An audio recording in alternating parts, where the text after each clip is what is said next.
morning, Dubai. Welcome back to the Lovin Dubai show, where we go through the top trending stories that everyone across the country is talking about. Breaking news yesterday, the new 30-minute train from Abu Dhabi to Dubai has been announced. Some lucky people have found India Abu Dhabi flights for just 85 dirhams. We're talking about Dina Butti and her amazing call to action for Palestine. She's turning her birthday into a do-good movement. And an Emirati groom's gesture sparks a little bit of mixed reactions. Yes, it does. And also the weather today, freezing this morning. That's why I've got my woolies on. Cold. Mostly sunny, temperatures between 15 and 25 degrees. Ripe old winter's day. It's so cold. This month is super cold. I can't wear my clothes. I always have to layer up. And then you don't know if you're going to be warm later, because apparently it's hot outside, but I don't go outside in the middle of the day, so it's just confusing. It's always super cold during the night. Super Like when you're in your room? No, outside. Right. I was like, do you have your AC on? Oh no, at least we're saving on AC bills. Yeah, I know. It drops so much in the... I haven't switched on the AC ever since December. Really? Yeah. Interesting. So it's been 2 months now. I like a coziness. I don't like this cold. That says a lot about my age, probably, because I have no time for cold weather. And there's this thing that's going viral on TikTok about what you think is old for old people. And you've been doing it now. But it's kind of okay now. There's also this thing where people say that after people graduate from uni and they enter adulthood, men would go golfing and the women would start doing Pilates. After you graduate from uni, Pilates is expensive. I wasn't doing Pilates in my mid-20s. Were you? Are you? I've been doing Pilates. I started doing Pilates since last year, but I stopped a little bit for now. They're so expensive. They're really expensive, by the way. They're like 35-year-old. They're really expensive, especially if you sign up to those Pilates studios. They're really expensive. They cost the same as going to a gym. So you can just, by the way, I tune in to Daisy. I tune in to multiple, there are YouTube channels where they have Pilates. So you can just copy them. You don't have to do the reformer's machine. I don't like the reformer's machine. And then you have to pull your hand up and pull your legs up. They're too difficult. I like them because I feel like you're actually getting something done. I don't know. I need someone to tell me what I'm doing. If I'm at home, I will not finish it. Like, how long would you do that for? So they have different types. For example, you can Google 20-minute Pilates. You'll have a 20-minute Pilates, 15-minute Pilates. You have 50-minute Pilates. I could go to a fitness class every single day of the week and finish it, no problem. If I tried to do that at home, there's no, I would have all the plans in the world. I'd put on nice music, I'd light a candle, I'd put on my gym gear, I'd start, and then I'd pick up my phone and I would sit scrolling in my gym gear, and then I'd go and make dinner. I would never complete that, ever. Really? But I feel like you can be strict on it. You know? I don't know. My strictness is like leaving the home to go somewhere. That encourages me to finish, and then someone shouting at me to finish. But at the same, that's why Pilates instructors, they're usually very strict. Like they hold you up as soon as you lay down. They hold you up. But I feel like it costs the same as a like a gym membership. So I've been doing weights for the past 4 months, and then I stopped for 2 months. Why? Personal reasons. So the reason is because of the membership that I signed up for. It's not giving me what I wanted. The gym that I really liked enjoying going to is no longer a part of that membership deal. I'm not going to mention the name of the place. We're not going to shade them here. We're not going to shade them. So they had, I can think of a couple of gyms like this. So they have a brand, they've got like a premium one, and they've got this, and they've got this, and they've got this. Yes. You were paying... Like a club membership. Yes. They pulled off the premium one, but were you? But I was paying for premium. Yeah. Oh. Yeah. And they pulled out the premium ones. They're really good gyms. They're really good locations, like beach access, pools access. The good ones, they pulled it out. But had you already paid at this point? Did you I paid for 1 year. Did you have your option to get your money back? I did message them, so they told me based on their terms and conditions, I cannot get a refund. What? Yes. Yes. I signed my soul away. No. Oh, that's so annoying. I know. But you'd obviously paid for because you thought you'd be getting the premium ones. I know. It's really annoying, and I still have the membership until September, and I'm trying to try out the other gyms that they have on their suggested list. They're so bad. And I'm not going to mention the other gyms. No, we can't. So bad. They're so bad. I've had the same thing pulled away from me, and I heard it's happened to other people. So a couple of credit cards, I can name it. Rack Bank and Citibank, they've pulled away their partnership with Emirates. So I signed up to the card so I could get, so basically I could sit in a lounge once a year. and get some points. And now they have gotten rid of their partnership collaboration. But that was so good. So 2 bangs from the end of February, and I know it's happened to a couple of other people. You just lose your status, and then you're thinking, okay, now I need to find myself a better credit card. Anyway, we digress. Yeah. Have you been doing any activities that you thought was too old when you were younger? Everything I do is not what I thought I'd be doing when I was younger. I play golf. I like Pilates. I take naps. I read before bed. I like a cup of warm tea in the evening. Okay, that's good. That's necessary for winters. I didn't do any of these. What about you? Oh, and I use hand cream. Oh, my mom is obsessed with hand cream. Yes, hand cream and moisturizers. Never did when I was in my 20s. And now I'm like, this is self-care. That is self-care, by the way. That is self-care. I use hand creams also, but after showers. But you're mid-20s, so you haven't gotten to the oldie things yet, but have you? I haven't, but I've been doing Pilates. There's something that I've been doing almost every week or almost every 2 weeks. I love to clean out my closet. Oh, nice. I love to declutter. It brings me so much satisfaction. Why is it? I don't know. I don't know, but it brings me so much satisfaction. I like to get rid of some things to donate it to charity so I can buy new things. That's just it. One out, one in. Yes, one out, one in. Do you think this is an Instagram thing where this minimalist, perfect vibe makes us think that we can't be happy unless we have a minimalist, perfect vibe? Yes. Instagram's fault that it does provide some sense of relief when you do it, but at the same time, we shouldn't have to. We don't have to, yeah. And I feel like I don't have to do it. I do it every week. I take out everything from my closet. I clean it out. I declutter. And I remove things that I don't need. And then I bring new stuff in. It's the little things. It's just little. It brings me so much satisfaction. I love doing this. Anyway, join this oldies show. Okay, big news dropped yesterday. This is everywhere. We are super excited to bring you to you this morning. A 30-minute train from Abu Dhabi to Dubai has been announced, and this is going to be a game changer in terms of travel in the UAE. It's a high-speed rail network between Abu Dhabi, the capital, and Dubai, and it will revolutionize transportation in the country. With trains speeding up to 350 kilometers, your commute is about to get a major upgrade. The new route will pass through key destinations like Groom Islands, Yas Islands, Saadiyat Islands, and more. Not only that, but it will slash emissions, ease congestion, and also contribute a whopping 145 billion dirham to the UAE's GDP over the next 50 years. Designs have been approved, but details like the launch dates and fares are still under wraps. So let's see. You want a fair price. I think it's going to be affordable. But I think it will be. Yeah, I think it's going to be definitely affordable. But we're waiting for that. But we do have the locations. So Reem Island, Yas Island, Saadiyat Island, Zayed Airport, so 4 in Abu Dhabi. And then what they're saying is close to Al Maktoum Airport in Dubai and Jeddah, Dubai Creek area. So 2 stops in Dubai. That's the top destinations in Abu Dhabi, really. Like you don't have to drive all the way to Abu Dhabi. You can just take this train. Exactly. I'm a train person. You love trains in Ireland because think of everything that you could do on it. My brother-in-law, he gets a train in and out of London, and sometimes he takes the longer train so he can spend more time on the train, so he can catch up on his life because when he gets home, life is so busy. Yeah, true. That, you get so distracted. When do you get to watch your show? When do you get to read your book? So he genuinely takes the slow train, spend more time on the train, to have his solo time. But I'll be very honest, I feel like when I take trains in, I remember when I traveled to UK, I used to enjoy going on the trains because of the views. You know, it was nice to see the city, it was nice to see the green side of the city.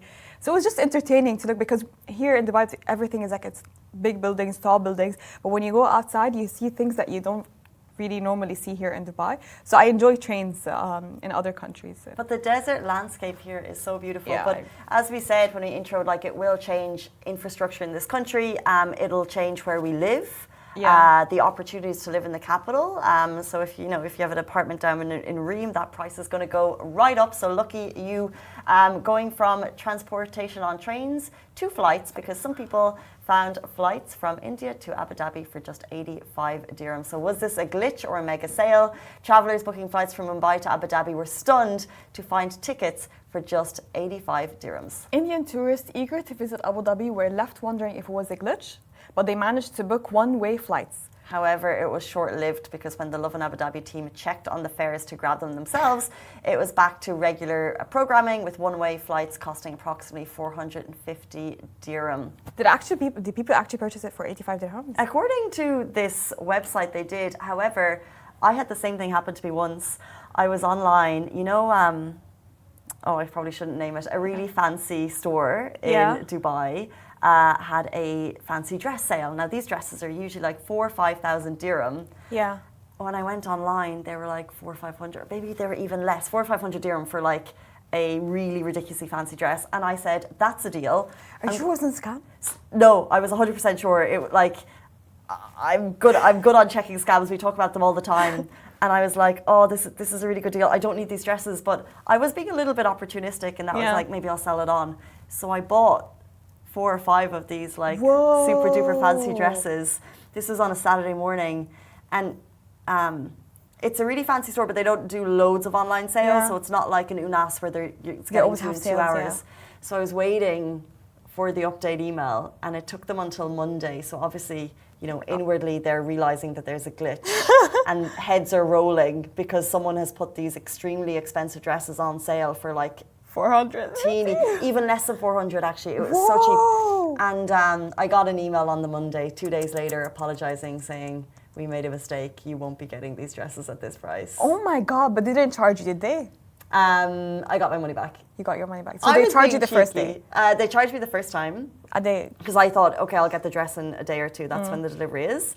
And then they sent an email. Now, you could be a tricky human. A pain people. You could be a pain, and you could go back to them, and you could probably get someone in That's that what I saw. Yeah. That's what I bought. No, but there's like consumer rights, like if it's up for a price. Is it the case here? If it's up for a price, then you can get it. I feel bad for the person that made this mistake. I know. That's why I didn't. What happened to this person? Exactly. Yeah. So that's why I wasn't like, you have to get me this. I would have at least settled for one dress. Honestly, I wasn't in love with the dresses. Oh, okay. But I thought maybe I got 4 different sizes. They were so extra. They're very like Dubai bling style and going to a ball. Okay. So I didn't really have an opportunity to wear them. But I just thought, now you have an opportunity, like engagement parties, wedding parties, well, bachelorette parties. If someone from that store is understanding this story and feels pity on me and would like to donate me a dress for what I've been through. They didn't even give you like a discount or anything? Oh, actually, they sent me, but it was such a paltry sum. Let's say they were like, you can have 20% off your next purchase, but it's a really expensive. So and I was like, I'm not going to be going here to buy a top or some leggings. Maybe. Actually, good idea. Maybe I'll check that out. Anyway, let's jump into our next story. We are talking all things giving back. So Dina Butti turned her birthday into a call to action for Palestine. Dina Butti has turned her birthday into a meaningful call to action for Palestine, skipping the gifts and asking her followers to support those in need.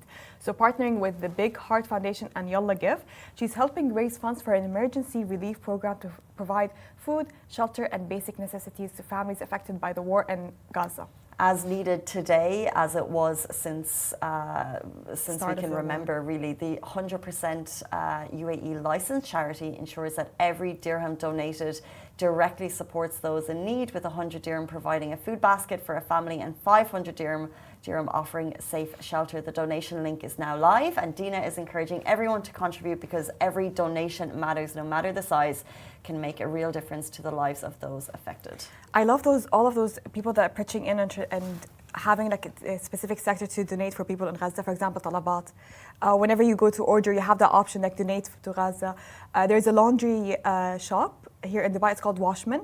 So whenever you put in your laundry and you pay for your laundry, some of the money would go to donation to Gaza. That's really nice. A lot of people are doing this, and it's really, really nice to see that everyone is standing solidarity into this, because even if there's a ceasefire right now and everything calmed down, but what's going to happen next?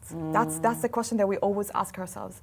A lot of people lost their homes, a lot of people lost their livelihoods, lost their clothes, lost everything that they owned. So what's going to happen next? That's the real issue that we need to look into now, right now.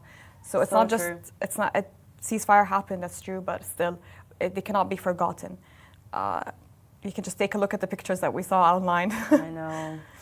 You're so right. Like, I think now, as the dust has hopefully settled, and we see the photos and videos of people going back to their homes and the above views, the before and after, and you're thinking, how did this happen? How did we as humans let this happen? Yeah. It's just going. This is something that we're going to have to explain to our kids that this happened, and they'll say, "You were there."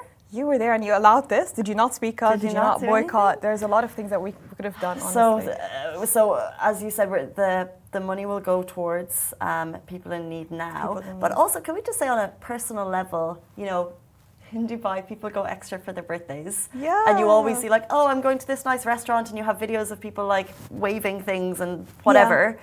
But like, it's rare that you see someone making it's a small gesture, but it's actually a really nice reminder of, you know, birthdays don't always have to be so self-involved. They don't always have to be about gifts for you. They don't always have to, you know, it's like, what are you doing for your birthday? And someone's like, I've got this month planned, but like, there's more important things in the world, and Dina is a great reminder that we can think about others. Yeah, true. And I love that she put it into a poster. I posted it online with her kids all around her. It's just teach kids what to do, you know.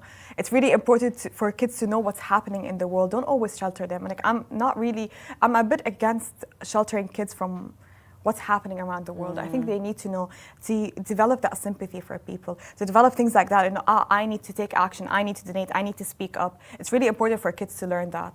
So, and kids understand, they can sympathize. You know, they look really, really young, but they can understand what's happening. Yeah, so true. Boss mom move, Dina.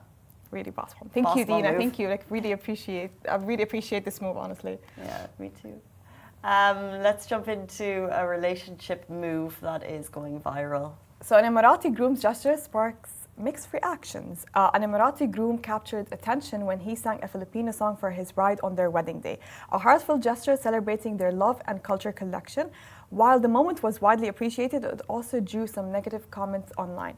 The bride later addressed the response on TikTok, so I'm just going to read it out a little bit. She posted it just out of love to show people in their wedding day they were happy. It's a nice celebration, but she said, like, I never imagined that our relationship could move conversations between the TikTok comment sections. I know many people believe my husband is Emirati while others may not, and that's okay. Different perspectives are natural. So a lot of people are posting in their comment section that her husband is not Emirati only because he sang the song. So did she confirm, by the way? Did she confirm? Yeah, she said that my husband is Emirati. Right, okay. They come from different religions and cultures, and they love to celebrate both cultures. That's what she's addressing on TikTok. And she's thanking people that are supporting them, but like calling people out who are claiming that he's not Emirati. But would you personally share your relationship online? I guess moving away from these two, this, just as you said that, it just reminded me of something that Her Highness Sheikh Latifah said at Davos, which beautifully summarizes what Dubai is, which is a lot of cultures and being able to celebrate different nationalities. So what this couple did is so, so lovely. But whether or not, would I share? Would you share? Do you share your relationship online? Hard launch and that's it. I think you'll see my wedding online. You'll see, yeah, definitely. Wedding, you have to post it. Wedding, you have to post weddings. But I feel like later on, like, you know how people always take pictures of each other, you know how couples always post pictures of each other online? When they're out, when they're doing any activities together. Like, enjoy it. But maybe oversharing can cause a little bit of, like, it can get people talking. That's what I think. It does. Yeah. There's about, let's say, for example, I can think of 5 couples where sharing is clearly natural, right? It's a very natural part of what they do. And you know the way sometimes you can sense a bit of inauthenticity with some couples? There's obviously some couples where it also comes naturally to them, but it still gets people talking. It gets You're people right. talking. But then they're probably comfortable with that because that's their personality type, that they like the visibility and like the conversation, and then also they're growing their profiles, which is part of their brands and part of their jobs, and they're making money from it. It's their livelihood. So it all... I think it depends. If they're content creators, it's different. But what if you have a private account and you have your followers? Would you post? As my account, right? Yeah. My account is private as well. So I would do like a hard launch. Oh, this is my man. And we found him. And then wedding, and that's it. Yeah, I think not for me. Not for me. I think relationships have to be private. That's what I think. Unless you're a content creator and this is your livelihood, but I think relationships should be private. Because I'll be very honest. I've been to so many gatherings, and and people know people, and we have people in common. And you know how people post relationships online? They always talk about them in those gatherings. Oh, what type of gatherings are we talking about here? Parties? Like parties, social gatherings. If we have people in common. Yeah, people chat. And if you have people in common, and like a couple is a friend of a friend, people always talk. But I think each their own, and the talking is a reflection on them, you and them, right? So you just want people to be happy. So, you just want people to be happy. Sharing things online is comfortable for people, that's amazing. Yeah. I think I don't think it's comfortable for everyone. And therefore, for those people, you kind of wish that they'd pull back. But I do think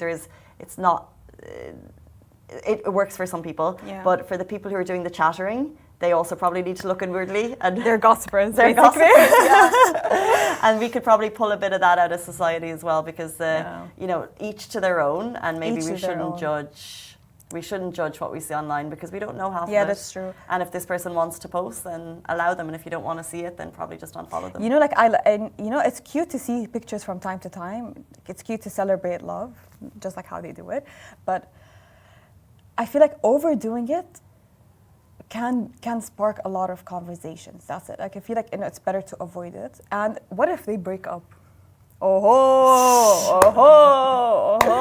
You have the rest of the world. With popcorn at home watching, which is so sad.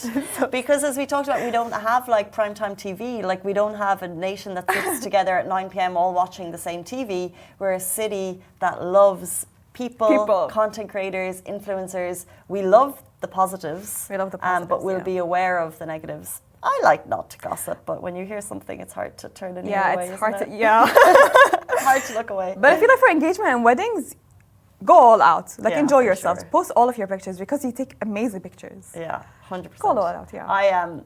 Yeah. Okay. Spam us with pictures. But that's it. Spammed. Don't spam the honeymoon. You've heard it from Vasa. No, it's about the honeymoon. Oh, you'll see the honeymoon. 8:53 on Friday morning. We made it to the weekend, and there is so much happening this weekend in Dubai. Someone's asking about the... Are you going to Qos Fest or Camp this weekend? Qos Fest? Yeah. Oh, Al Qos Fest. No. Are you going? Yeah. Interesting. What else is happening? Metro Boomin, is that this weekend? Yes. Someone's asking for tickets. We'll announce them on our Instagram later on today. Green Day's on Monday. So much happening. And have a beautiful, fun...